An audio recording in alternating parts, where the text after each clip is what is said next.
आज का जो टॉपिक है that is sex determination in human beings. Class 10th के लिए इम्पोर्टेंट टॉपिक है और बोर्ड एग्जाम में आपको ये क्वेश्चन जो है यहाँ से देखने को मिल सकता है। So sex determination in human beings में हम समझेंगे कि ह्यूमन बीइंग्स में सेक्स किस तरह से डिटरमाइन किया जाता है। आर ह्यूमन यूनिसेक्सुअल और बाइसेक्सुअल? अगर मैं आपसे ये सवाल करूं तो आपका आंसर क्या रहेगा? ह्यूमन यूनिसेक्सुअल है या बाइसेक्सुअल? ह्यूमन आर, बताइए बताइए भाई। Humans are bisexual. कौन बोल रहे हैं? बाइसेक्सुअल वो होता है जिसमें मेल और फीमेल दोनों रिप्रोडक्टिव पार्ट्स प्रेजेंट हो। So human are unisexual.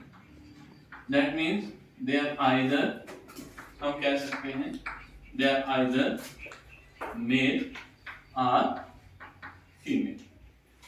चाहे मेल है या चाहे फीमेल है, दोनों में जो कैरेक्टरिस्टिक्स होंगी वो ह्यूमन बीइंग्स की ही होंगी। मेल और फीमेल दोनों ही ह्यूमन स्पीशीज से बिलोंग करेगा, but the basic difference human male and human female में आता है वो ये इन द रिप्रोडक्टिव स्ट्रक्चर्स। और रिप्रोडक्टिव स्ट्रक्चर्स में जो डिफरेंसेस हैं वो उसकी रिप्रोडक्टिव स्ट्रक्चर्स की डिफरेंसेस जो है वो मेल और फीमेल में एक इंपॉर्टेंट डिफरेंस क्रिएट करते हैं। जो इंडिविजुअल की जो बॉडी डिफरेंसेस हमारे पास देखने को मिलेंगे that is with the help of reproductive structures. तो ह्यूमंस आइदर मेल हो सकते हैं, either it are going to form the female. तो सबसे पहले हम लोगों ने इस हेरिडिटी चैप्टर में बेसिक यही पढ़ा कि जो कैरेक्टर्स हैं that are transferred from parents to offspring through genes. Genes will carry the hereditary character. Gene क्या कैरी कर रहे हैं? हेरिडिटरी कैरेक्टर्स को कैरी कर रहे हैं, जो ट्रांसफर कहां से हो रहे हैं? पेरेंट्स से ऑफस्प्रिंग में हमारे पास ट्रांसफर हो रहे हैं। तो जीन्स कहां लोकेट होते हैं? They are located in the chromosomes. और अगर हम ह्यूमंस के क्रोमोसोम्स की बात करें तो ये इंपॉर्टेंट पॉइंट आपको याद रखना है कि in human beings, in humans there are 46 chromosomes in total. कितने क्रोमोसोम्स होंगे? 46 क्रोमोसोम्स हमारे पास इन टोटल। अगर इस 46 का मैं हाफ कर दूं तो इसे कह सकते हो कि 23 पेयर ऑफ क्रोमोसोम्स हमारे पास प्रेजेंट हैं। दोनों चीजें जो है वो सेम है, चाहे हम 23 पेयर की बात करें या चाहे हम 46 क्रोमोसोम्स की बात करें।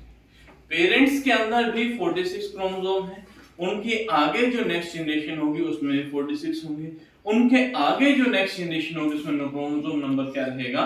46 ही रहेगा। मीन जो नंबर ऑफ क्रोमोसोम है वो स्पीशीज के अंदर सेम रहता है और उसके पीछे रिस्पांसिबल होती है मियोसिस डिवीजन। और एक इंपॉर्टेंट हमारे पास मेंडल के द्वारा दिया गया एक फिनोमेना है कि जो गैमेट्स होंगे फॉर्मेशन, और गैमेट फॉर्मेशन में जो गैमेट्स पेरेंट्स ऑफस्प्रिंग में जाएगा, कनेक्टर्स जो ऑफस्प्रिंग में जाएंगे वो इंडिविजुअल सिंगल ही जाएंगे, पेयर में कभी भी नहीं जाते। तो सिंगल जाने की वजह से हमारे पास क्रोमोसोम नंबर जो है वो क्या रहता है? ऑलवेज सेम रहेगा। मान लीजिए अगर हमारे पास दो क्रोमोसोम्स हैं, एक ही क्रोमोसोम नंबर की दो कॉपीज हैं, तो दो कॉपीज कभी भी नेक्स्ट जनरेशन में नहीं जाएंगी, एक ही कॉपी जाएगी उन दोनों क्रोमोसोम में से, और एक कॉपी मदर से जाएगी और एक क्रोमोसोम की कॉपी जो है ये फादर से जाएगी। तो एट द एंड जब दोनों कंबाइन होंगे तो पेयर जो होगा वो क्या रहेगा? सेम रहेगा। क्रोमोसोम नंबर भी क्या रहेगा? वहां पे सेम हमारे पास रहेगा। अब यहाँ पे 23 पेयर ऑफ क्रोमोसोम्स की अगर हम बात कर रहे हैं तो जिसमें से 22 pair of chromosomes, 22 pair of chromosomes, यानी हम कह सकते हैं that 44 chromosomes they are called as autosomes। Autosomes क्या होता है? जो बॉडी की फिनोटाइपिक एक्सप्रेशन के लिए अदर देन सेक्स डिटरमिनेशन जो भी कैरेक्टरिस्टिक्स ऑफस्प्रिंग में कैरी हो रहे हैं उनके लिए जो क्रोमोसोम रिस्पांसिबल होंगे they are called as the autosomes. इसके अलावा जो वन पेयर जो होगा, one pair of chromosome, or you can say two chromosomes, they are called as sex chromosomes. Two chromosomes are called as sex chromosomes. अब sex chromosome का number कितना होता है ह्यूमंस में? 2 होता है, या हम कह सकते हैं दे आर 1 in pair. अब यही सेक्स क्रोमोसोम्स हैं जो रेस्पॉन्सिबल होते हैं for the purpose of sex determination in human beings. Human being में सेक्स डिटरमिनेशन कौन करेगा? It is the sex chromosome that is responsible for sex determination in human beings. तो हमारे पास जब हमने बात की कि humans are unisexual, either they will male और दे विल फीमेल, तो number of chromosome sex chromosome जो होंगे मेल में कौन से होते हैं और फीमेल में कौन से होते हैं और किस तरह से sex of an individual determine होता है, उसी के बारे में हम पढ़ेंगे. तो यहाँ पे अगर मैं बात करूं, हमारे पास मेल एंड हमारे पास फीमेल, दो इंडिविजुअल्स हमारे पास देखने को मिलते हैं. मेल में हमेशा याद रखना, male has 2 sex chromosome, one is X, another one is Y. Male के पास 2 सेक्स क्रोमोसोम होते हैं, one is X, another one is Y.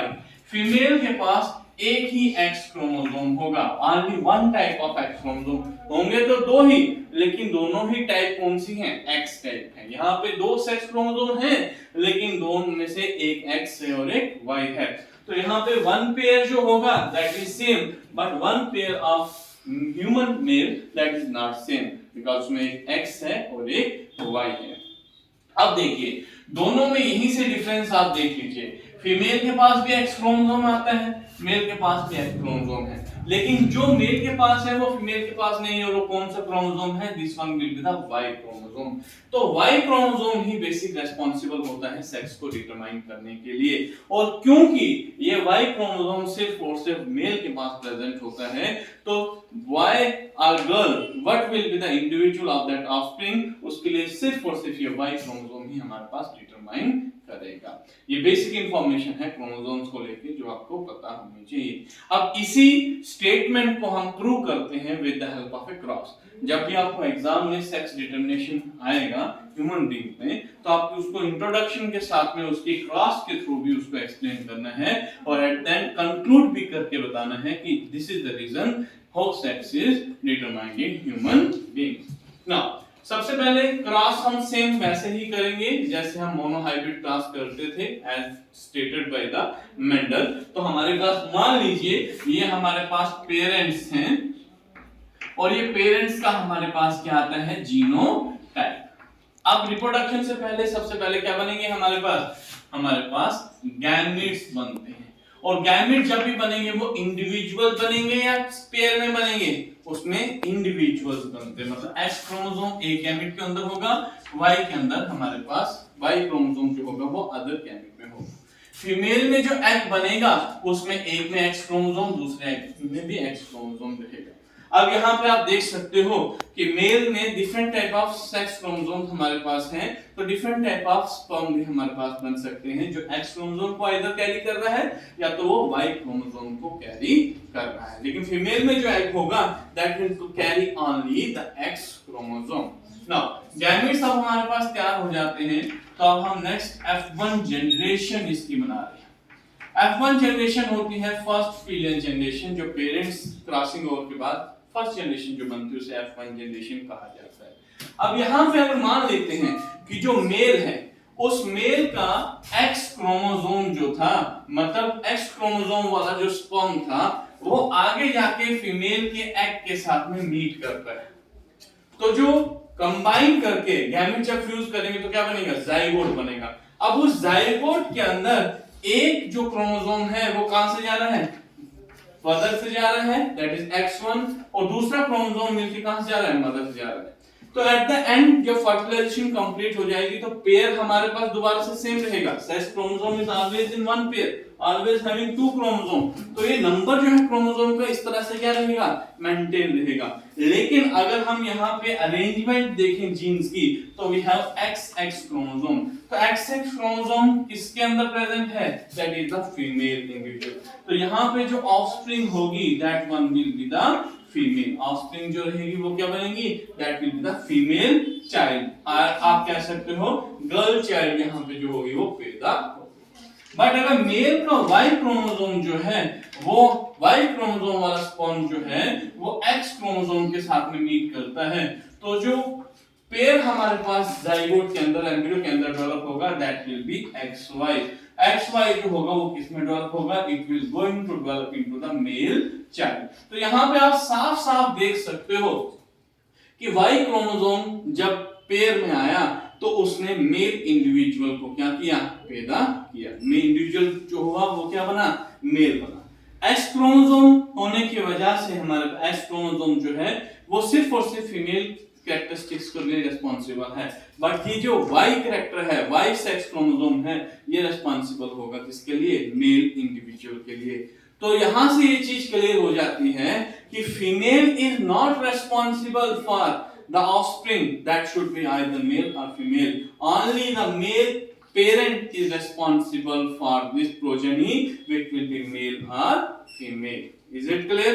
तो ऐसा क्यों है, उसके पीछे रीजन यही है कि मेल के पास 2 टाइप ऑफ सेक्स क्रोमोसोम है और फीमेल के पास एक ही टाइप ऑफ सेक्स क्रोमोसोम है। सेम इस क्लास को अगर हम कंटिन्यू आगे करते जाएंगे तो what we will get, we get the 4 possible condition। जिन 4 possible conditions में हमारे पास क्या होगा, XX will be female, XY will be male। तो 2 हमारे पास मेल आते हैं, 2 हमारे पास फीमेल आते हैं, तो हम कह सकते हैं that there will be the 50-50% chance, 50% chance हमारे पास हो सकते हैं मेल हो, 50% चांस हमारे पास फीमेल के होने के चांसेस रहते हैं। तो ये डिटरमाइन कोई नहीं कर सकता, फीमेल तो कभी भी डिटरमाइन नहीं करेगी कि उसका बच्चा जो है वो मेल ही हो, उसके लिए डिटरमाइन हमेशा कौन करेगा, मेल पेरेंट ही करेगा। मतलब उसका जो हस्बैंड होगा, अगर उसका एक्स क्रोमोसोम आगे फीमेल के साथ, फीमेल के एक्स के साथ में फ्यूज कर रहा है तो ही प्रोजेनी हमारे पास मेल होगी, अदरवाइज नहीं होगी। तो इसलिए female is not responsible for any kind of the sex determination. Only the male chromosome, sex chromosome, will determine the sex of an individual. तो जिस तरह से पेयर हमारे पास बनेगा जाइगोट के अंदर, एम्ब्रियो के अंदर, वही पेयर हमारे पास डिटरमाइन करेगा किसको, सेक्स को ऑफ दैट इंडिविजुअल। अगर पेयर हमारे पास जाइगोट के अंदर XX है तो हमारे पास इंडिविजुअल जो बनेगा वो क्या बनेगा, it will going to develop into a female. अगर पेयर जो है हमारे पास जाइगोट या एम्ब्रियो के अंदर आफ्टर फर्टिलाइजेशन क्या बनेगा, XY, तो हमारे पास इंडिविजुअल जो होगा वो मेल रहेगा। That is all about the sex determination in human beings। और इस तरह से आपने इसको करना है और क्लास बनाना है। क्लियर? Thank you.